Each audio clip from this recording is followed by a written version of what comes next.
Most people think that you need to be doing Turo if you're wanting to get into car rentals, and that's just not the case. Turo is definitely a great way to get into rentals, but you just don't want to be relying on Turo to grow your business. It's a great way to get your feet wet, and it's a great way to get started in the game, but it's also a great way to stay capped if you really want to expand your ability to make income and grow a fleet and not depend on another business. You need to learn how to do private rentals. I've built a 7-figure car rental business myself, doing over $1 million per year, doing upwards of $150,000 per month. I've also done multiple 6 figures a year on Turo alone. In 2024, we grossed $330,000 on Turo. So I know very well both sides of the landscape, and you definitely need to diversify, because not only do you not want to just rely on Turo itself, which is another business. I mean, if they go out of business, think about it. And they're making a lot of changes right now that are impacting hosts big time. A lot of hosts are quitting, or they're underwater and they don't know what to do. So you really need to diversify to private rentals, and also to, utilizing the consignment model when it comes to rentals. If you've been around and you've been on Turo, consignment is just another way to refer to co-hosting, but it really is just having vehicles on consignment and not having them just on Turo. Right now, a lot of people are definitely panicking when it comes to Turo, because Turo is making some massive changes, especially in 2026. They just released the update, which I have another video on. Feel free to check it out. It kind of goes over in depth what these updates mean. Essentially, yeah, they're making big changes, and they're taking away control from hosts, which they've been doing for years. I love Turo, and I actually think that you can still grow a pretty big business on Turo. I also just think that you should never be building a business or a side hustle or anything just relying on another business, because at the end of the day, Turo is a business and they can go out of business at literally any time. A lot of people are scared to jump from Turo to private rentals because Turo offers, protection and yada yada. Turo is great for demand, but it's terrible if it's your only source of income for that business particularly. You want to diversify. Turo is taking away margins, giving less price control to the host, and they're also charging a lot of fees on their end. It's creating a mess. This really caps you when it comes to growing your business. It's sad what's happening to the platform. I built my $1 million business on 85% private rentals. Doesn't mean I'm not going to use Turo right now. I'm going to keep using Turo. I don't see why you wouldn't use Turo while it's still around.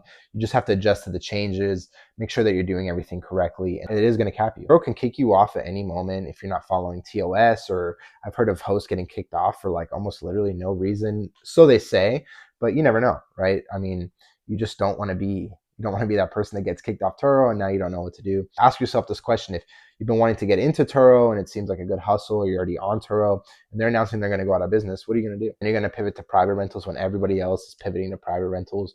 You want to be ahead of the game. You want to be utilizing private rentals now. When it comes to private rentals, Turo will continue to be a great platform for exposure and for discovery. Also, depending on the type of vehicles you're trying to get into, Turo may have already capped you. If you're trying to get into high-end luxury or exotic vehicles, Turo is not the place for you anymore. You're not going to be able to go and buy a Rolls Royce or a Lamborghini or Ferrari and make profit on Turo. If you're really trying to grow a fleet of exotic vehicles, you go buy like a Lamborghini Huracan or something like that, you might get some rentals on Turo. You're just not going to grow through Turo. You're not going to be able to scale a large fleet and be super profitable. Years ago, this used to be the case. I was a commercial host on Turo. Turo only took a cut. We're essentially a private rental car company operating on Turo. Turo would take a 7.5% cut for lead generation. You would do license, insurance verification. You had no protection plan from Turo. So you were already doing everything except for the lead generation. That was a good time to be on Turo and to scale an exotic car rental business. Then they started taking that away. You could still make money on Turo after that. And then as all of these other changes have come in, it's been really, really hard, especially if you're running exotic cars. Diversifying in private rentals, it comes in a few different flavors. It really comes down to your business strategy. And a lot of people fail at Turo already in the long term just because they don't have that mindset going into the business.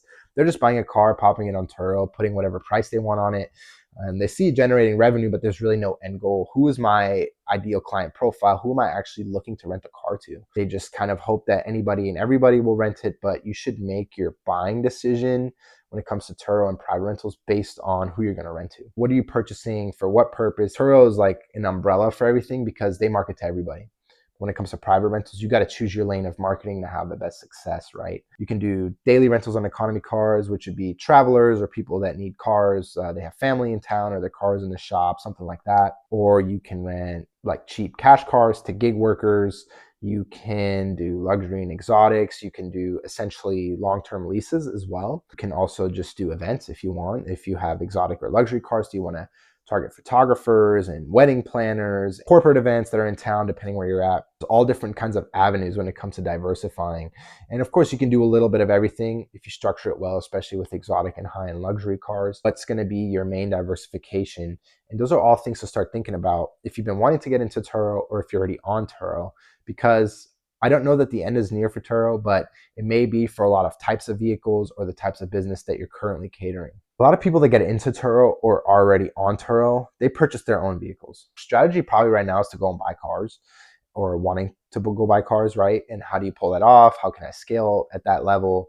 And then if you're already an operator on Turo, chances are you are also have a fleet of vehicles that you purchased. The question is, how do you diversify from that? Because you should be diversifying not only from Turo, but how you're operating on Turo currently, mitigating your risk, taking less risk up front, putting less capital up front, not putting your credit on the line, things like that. And that's going to be the consignment model. Consignment model is basically what, if you're in the Turo world, you may know as co-hosting. Essentially, you just have an agreement with an individual. I like to structure these agreements outside of Turo. I've been doing consignment before Turo was even offering co-hosting many, many years ago. I have a template that I use that is company to car owner agreement.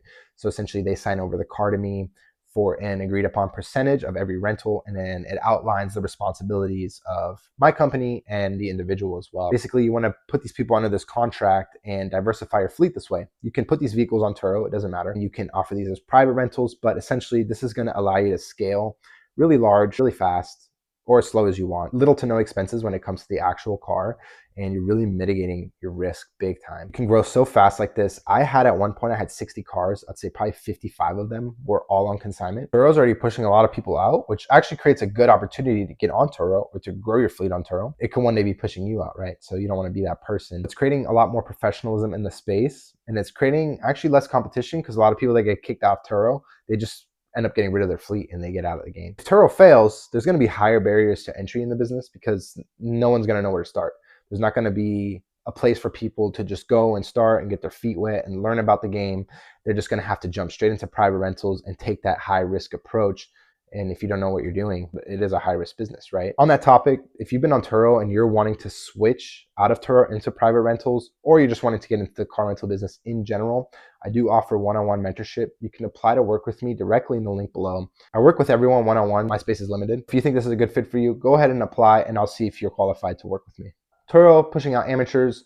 So a lot more amateurs are going into private rentals, but in general, if Turo were to cease or Turo were to go like really taking away control from hosts, then a lot of people are not going to enter the private game. It's going to create a really good opportunity, especially at the rate that car rentals in general are growing. The business is expected to double by annual revenue globally in the next 5 years. It's just a great time to get into the business, especially if Turo keeps making these kinds of changes that are unfavorable to hosts, or if you're just wanting to get into the game now. Also, when it comes to luxury and exotic vehicles, most people are not looking for those on Turo anymore. Most people are looking for them in private rentals. You want to diversify from Turo if this is your niche, create more of a direct customer relationship. Even a lot of people that rent on Turo, they want to go private. Through all my years, a lot of my clients ask me, well, do you rent privately? I mean, they enjoy Turo, they like Turo, but Turo is also tacking on a lot of fees and making it really a bad place for renters as well. There's a lot of bad hosts on the platform that make it difficult for renters, or I've met a lot of renters that have been ripped off, and people that just don't want to rent on Turo anymore. Car rental places like Hertz and Enterprise, a lot of them, they don't have enough inventory to fill demand still. Even in my town during the holidays, for example, they were booked out completely. There's not a lot of other competition here, and it's really a great time to get into private rentals, even if you're just in the economy car rental space. What do you need to do to diversify right now and stay in the game? Number one, you should keep Turo as a demand source. You're going to keep generating leads through Turo. So while it's around, list your vehicles on there, even if they don't rent that much, and just use it as a lead source at the very least. To build a simple and direct booking process. So whether you're integrating rental software into your website for a front-end booking system, or you're answering the phones and making sure you're available at all times, answer those phones, know how to close these people, know how to push these people, and just close some rentals doing that. You should right now start with one additional channel. So if you're already on Turo or thinking about getting on Turo, you should start with an additional channel of private rentals. Maybe that's just converting your current Turo clients that you know and trust to doing private rentals in the future.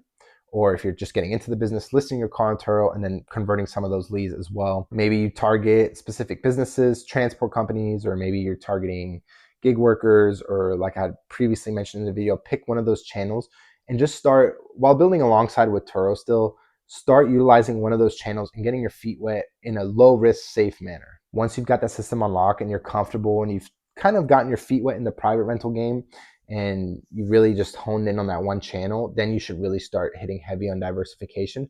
But make sure that your systems are unlocked. Make sure you've dealt with insurance verifications and third-party coverages and check-in and checkout systems and deposits and all that good stuff. Make sure that's all in order before you fully diversify away from Turo. If you have questions about, well, what are you talking about, deposits and risk management and all this other stuff, check out some of the other videos on my channel. I talk about in depth about some of these topics. A common mistake to avoid, though, is jumping into private rentals full on, head first, especially if you have no experience.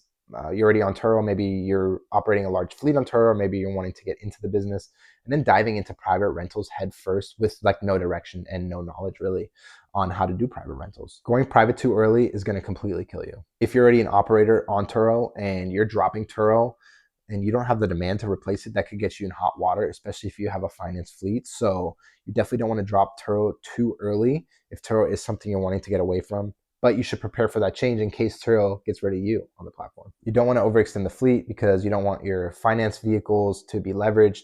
You don't, if you have consignment vehicles and they're your investors, you also have their best interest in heart.